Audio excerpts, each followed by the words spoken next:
49. Ögidilmiş, odg'urmishqa avom xalq bilan qandaq munosabatda bo'lish kerakligini aytdi. Avom xalqning xuy payli tamoman boshqacha bo'ladi. Bilimi, aql parosati xuy payliga yarasha bo'ladi. Avom xalq urf odatga rioya qilmaydi. Munosabatda adab qoidani bilmaydi. Va lekin bularsiz hech qanday ish bitmaydi.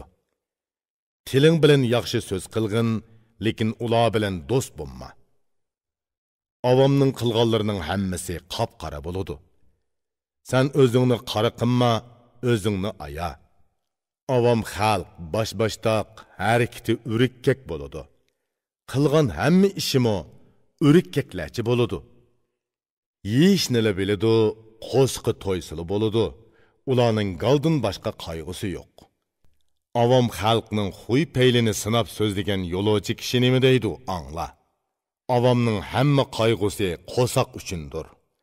Xalqning hamma ovorchiligi gal uchundir. Gal uchun nurg'un xalq o'lgan.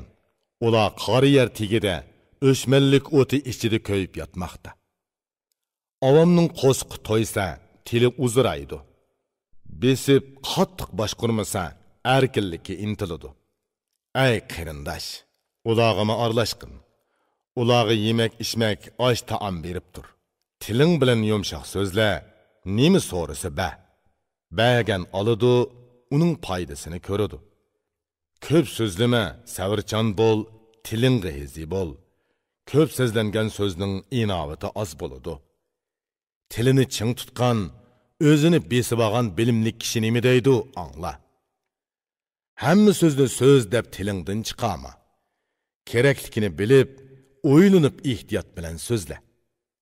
Aql farosatliklarni ko'rdimki, ular oz so'zladi.